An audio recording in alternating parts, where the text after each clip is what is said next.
Hello friends, मैं हूं तनुजा। तो आज मैं एक नई मूवी को एक्सप्लेन करने वाली हूं जिसका नाम है इट्स अ वंडरफुल नाइफ। तो मूवी की शुरुआत में हमें एक टाउन को दिखाया जाता है जहां पर सभी लोग क्रिसमस मना रहे होते हैं। अब हम यहां पर एक आदमी को देखते हैं जिसका नाम हेनरी था और हेनरी अपने काम को लेकर बहुत ही ज्यादा सीरियस था और वो इस टाउन में एक बड़ा सा मॉल बनवाना चाहता था, जिसके लिए उसने इस टाउन के लगभग सभी घर खरीद दिए थे। बस एक ही घर बचा हुआ था जो कि एक बूढ़े आदमी का घर था, लेकिन उसे भी खरीदना उसके लिए बहुत ज्यादा जरूरी था। अब हेनरी उस बूढ़े आदमी के घर पर जाता है और उसे खूब मनाता है कि वो उस घर को बेच दे, लेकिन वो बूढ़ा आदमी नहीं मानता है और वो ये कहता है कि ये घर मेरा खानदानी घर है और इस घर को मैं अपनी पोती के लिए छोड़कर जाना चाहता हूँ, इसीलिए मैं इसे नहीं बेचूंगा। अब हेनरी अपने साथी के साथ में यहाँ से चला जाता है और उसकी पोती भी अपनी दोस्त के साथ यहाँ से चली जाती है जिसका नाम विनी था। अब सबके जाने के बाद में वो बूढ़ा आदमी अकेला घर पर था। तभी उसके घर के दरवाजे पर कोई आता है और एक व्हाइट कलर के स्नोमैन के पीछे से एक किलर आता है और उसने व्हाइट कलर के कपड़े और एक मास्क पहना हुआ था और वो उस बूढ़े आदमी पर हमला करके उसे जान से मार डालता है। अब वो बूढ़े आदमी की पोती एक पार्टी में होती है जहाँ पर हमें पता चलता है विनी उसी वर्कर की बेटी है जो कि हेनरी के साथ में उस बूढ़े आदमी के घर पर गया था। अब विनी एक लड़की के पास जाती है जो कि दूर बैठी हुई थी और उदास लग रही थी और वो दोनों एक दूसरे को हेलो कहती है और बातें करने लगती हैं। तभी थोड़ी देर में वहाँ पर विनी का भाई भी आ गया था और उसके बाद में कुछ देर बाद विनी का भाई अपने दोस्त के साथ थोड़ा वक्त गुजारने के लिए घर के पीछे पेड़ों के पास चला जाता है और उसे वहाँ पर कुछ अजीब सी आवाज आती है और उन्हें पता चलता है कि यहाँ पर एंजल किलर आ गया था। तो वो दोनों यहाँ से चले जाते हैं। अब विनी की दोस्त भी अपने दोस्त के साथ थोड़ा वक्त गुजारने के लिए वहाँ पर चली जाती है। तभी वो देखती है कि उसके दोस्त के मुंह से खून निकलने लगता है, जो देखकर वो काफी डर जाती है और वो देखती है कि एंजल किलर ने उसके दोस्त के मुंह में कैंडी केन घुसा दिया है, जिसकी वजह से उसकी वहीं पर मौत हो जाती है। अब वो भी वहाँ से बचकर भागने लगती है। अब एंजल किलर भी उसका पीछा करता है और चाकू से उस पर वार करता है, लेकिन वो अपने हाथ से चाकू से बच जाती है। अब वो जैसे तैसे बचकर चीख से चिल्लाते हुए पार्टी वाले घर के बाहर पहुँच गई थी। उसके दोनों हाथ खून से लथपथ थे। पार्टी में मौजूद सभी लोग उसे देख लेते हैं। अब एंजल वहाँ पर आकर उसे चाकू से मार डालता है और वो बार बार चाकू से उस पर वार करता है। अब ये देखकर सभी लोग वहाँ पर डर गए थे, लेकिन विनी हिम्मत करके उसे बचाने के लिए बाहर जाती है, लेकिन जब तक बहुत देर हो चुकी थी, वो मर चुकी थी। अब अचानक से एंजल आकर विनी पर अटैक करता है, लेकिन अपना बचाव करते हुए विनी का कैमरा टूट जाता है। वो एंजल के मुंह पर एक मुक्का मारकर वो जंगल की तरफ भाग जाती है और एक पेड़ के पीछे छुप जाती है, लेकिन एंजल उसे देख लेता है और जैसे ही उस पर हमला करता है तो वो बचकर वहाँ से निकलने की कोशिश करती है। और इतने में विनी का भाई वहाँ पर आकर एंजल को धक्का देकर वहाँ साइड में गिरा देता है और अब वो एंजल से लड़ने लगता है,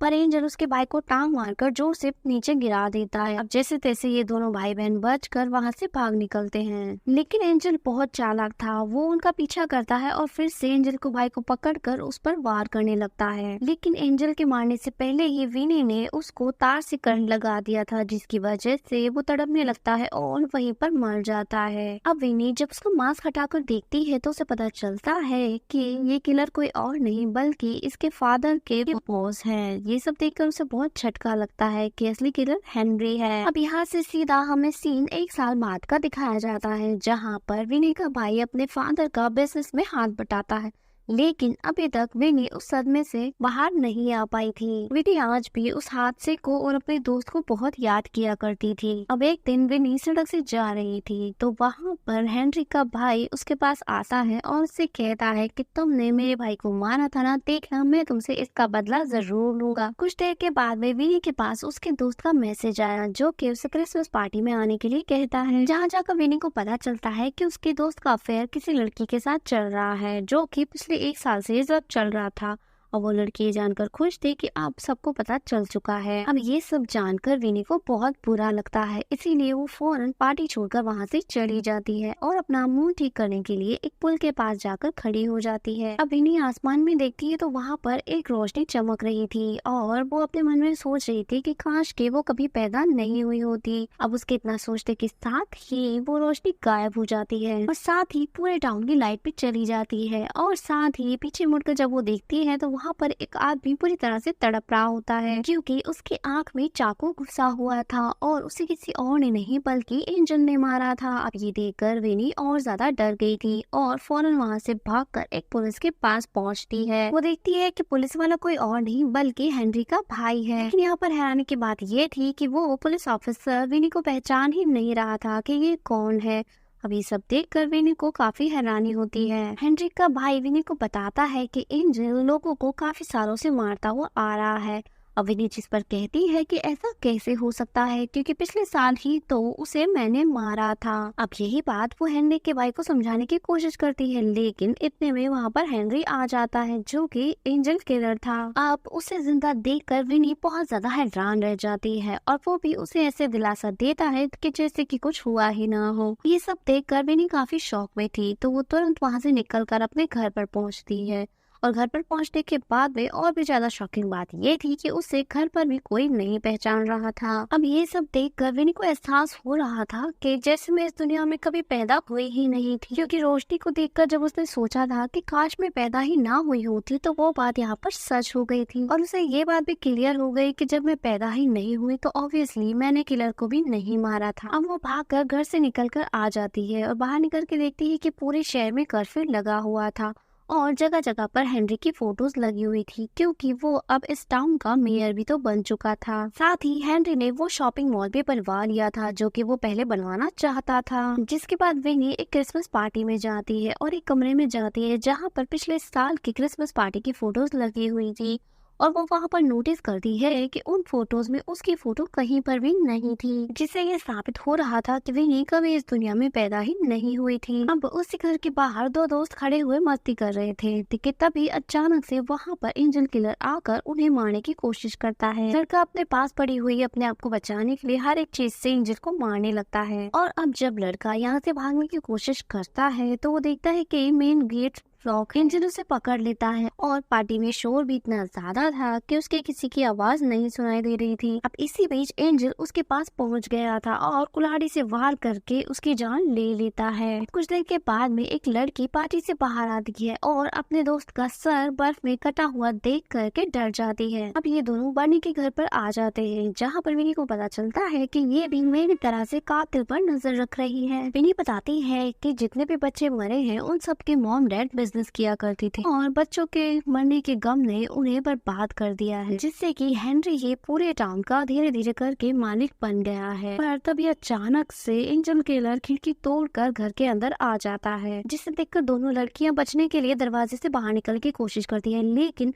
वहाँ पर एंजल किलर उन्हें मारने के लिए खड़ा हुआ था और जब वो भागती है तो वो विनी को पकड़ लेता है। यहाँ से ये दोनों भागकर एक मूवी थिएटर में आ जाते हैं और सुबह ये न्यूज़पेपर के बहुत सारे नोट्स देखती हैं जिसमें कि उस चमकदार रोशनी के बारे में लिखा हुआ था। बर्नी उस रोशनी को देखकर कहती है कि इस रोशनी का यहाँ से दिखना कोई आम बात नहीं है, जरूर इसके पीछे कोई बड़ी वजह होगी। थोड़ा और छानबीन करने पर दोनों को पता चला कि एक बार फिर से उसे हेनरी को मारना होगा तभी वो यहाँ से जा पाएगी और ऐसा करने के लिए उससे किसी ऐसे इंसान की मदद की जरूरत है जो कि उसका अपना हो। तो इसीलिए वो अपने घर अपने डैड के पास चली जाती है लेकिन उसके डैड उसे पहचानते नहीं तो वो उसे घर में घुसने के लिए नहीं देते हैं। फिर विनी अपनी आंटी से मिलती है जो उसे घर का ऐसा राज बताती है कि जिससे कि वो उसे अंदर ले लेती है। वो यहाँ आकर नोटिस करती है कि उसके डैड उसके भाई की मौत से बहुत ज्यादा दुखी है। वो अपने आप को उसके भाई का दोस्त बताती है और कुछ पुरानी बातें भी करने लगती है जिससे उनके फेस पर स्माइल आ गई थी। लेकिन जब विनी ये कहती है कि उसे हेनरी ने मारा था तो उनके डैड को बहुत ज्यादा गुस्सा आता है और वो गुस्से में उसे घर से बाहर निकाल देते हैं क्योंकि वो उनका दोस्त था। अब अचानक से एंजल घर में घुस गया जिसके बाद एंजल बर्नी के हाथ पर चाकू मारकर उसे मारने की कोशिश करता है लेकिन वो जैसे तैसे बचकर वहाँ से भाग जाती है। अब विनी को यहाँ पर एक फोटो फ्रेम मिलता है जिससे वो एंजल के ऊपर अटैक करती है और सीढ़ियों में खड़ा होने की वजह से एंजल नीचे गिर जाता है और बेहोश हो जाता है। अब विनी एंजल को जान से मारने से पहले उसका मास्क हटाकर देखती है कि वो कौन है और वो कोई और नहीं बल्कि वो विनी के डैड ही निकलते हैं। अब ये देखकर विनी को शॉक लगता है। तभी विनी के डैड को होश आ गया था इसलिए तीनों वहाँ से भाग जाती हैं। अब एक जगह पर पहुंचकर विनी सबको बताते हैं कि डैड की आंखें बहुत अजीब लग रही थी जैसे कि वो किसी और के कंट्रोल में हो। विनी की आंटी बताती है कि पिछले 1 साल से उनकी यही हालत है जिससे विनी समझ आती है कि हेनरी उनकी इस हालत का फायदा उठाकर उनसे गलत काम करवा रहे हैं। अब विनी ये सोचने लगती है कि मेरे मेरे पास डैड को मारने के अलावा और कोई रास्ता नहीं है, इसीलिए वो तीनों एक प्लान बनाती है। थिएटर के बाहर वो एक मैसेज लिख देती है कि हम लोग अंदर हैं, ताकि जब उसके डैड उन्हें मारने के लिए अंदर आए तो वो उन्हें मार सके। और उन्होंने अपनी जगह पर सीट पर डॉल्स को रखा हुआ था। अब वो तीनों साइड में छुप जाती है। उन्हें किसी के आने की आवाज आती है, तो इसीलिए बर्नी आग बुझाने वाली गैस उसके ऊपर डाल देती है और विनी डंडे से उसे मारने ही वाली थी कि तभी उन्हें पता चलता है कि ये दोनों तो उनके दोस्त हैं। अब यहाँ पर इनका ध्यान भटक गया था, तो एंजल उनकी आंटी को जान से मार डालता है। और इसी के साथ थिएटर की लाइट्स भी चली गई थी और चारों तरफ अंधेरा हो चुका था। अब विनी अपने कैमरा से कुछ फोटोज क्लिक करने लगती है ताकि उसकी रोशनी से उसे कुछ दिखाई दे सके। और एक क्लिक में वो देखती है कि एंजल उसकी दोस्त को जान से मार रहा है। अब विनी के ठीक सामने एंजल किलर था। वो उसे झाड़ू से धक्का देकर उसे पीछे कर देती है और वो सीढ़ियों की तरफ भाग जाती है। लेकिन एंजल किलर ने उसे देख लिया था, तो वो भी उसके पीछे पीछे जाता है। अब एंजल किलर जैसे ही विनी के पास पहुँचता है, विनी झाड़ू के नोकीले हिस्से को उसके पेट में घुसा देती है और वो ये कंफर्म करती है कि वो मर गया है। अब जब वो मर जाता है तो वो दोनों बाहर आ जाती हैं, जहाँ पर हेनरी ने क्रिसमस की स्पीच रखी हुई थी। अब यहाँ पर सभी लोग खोई खोई आंखों से हेनरी को देख रहे होते हैं, क्योंकि उन सबको भी हेनरी ने कंट्रोल किया हुआ था। अब हेनरी यहाँ पर कहने लगता है कि देखो मेरा भाई पागल हो गया है, ये अब दूसरे टाउन में जाना चाहता है काम करने के लिए। अब आप देखना इसे मैं सबक सिखाने वाला हूँ। इतना कहकर वो अपने भाई के पेट में चाकू घुसा देता है, जिससे उसके वहीं पर मौत हो जाती है। उसके बाद में वो अपने भाई को एंजल के कपड़े पहना कर सजावट के तौर पर ऊपर लटका देता है। ये देखकर विनी सभी लोगों को होश में लाने की कोशिश कर रही होती है, लेकिन कोई फायदा नहीं हो रहा था। अब हेनरी दोनों लड़कियों को गार्ड से बोलकर स्टेज पर बुलवा लेता है और वहाँ पर वो कन्फेस करता है उन दोनों के सामने कि हाँ, तुम्हारे डैड को मैंने ही कंट्रोल करके सबको मारने के लिए कहा था, और हाँ, मैंने तुम्हारे भाई को भी मैंने ही मारा था, और बर्नी के मॉम डैड को भी मैंने ही मारा था। अब ये सुनकर दोनों लड़कियां बहुत ज्यादा गुस्से में आ जाती हैं और एक एक करके उसे मारने लगती है। ऐसा होने की वजह से अब टाउन के लोग भी एक एक करके होश में आने लगे थे। अब जैसे ही विनी एक लात मारकर हेनरी को नीचे पटकती है, तो सारे टाउन के लोग होश में आ जाते हैं और उस पर टूट पड़ते हैं। उसके मरते ही टाउन के सभी लोग होश में आ जाते और एक बार फिर से वही रोशनी चमकने लगती है। और अब हम दोस्तों विनी को नींद से जागता हुआ देखते हैं, यानी कि अब वो वापस से अपनी दुनिया में आ गई थी और अपनी फैमिली से जाकर गले मिलती है। और आप किसी की जान को भी एंजल से बिल्कुल भी खतरा नहीं था। और इसी के साथ ये वीडियो यहीं पर एंड होती है। मिलती हूँ आपसे अगली वीडियो में। Thanks for watching.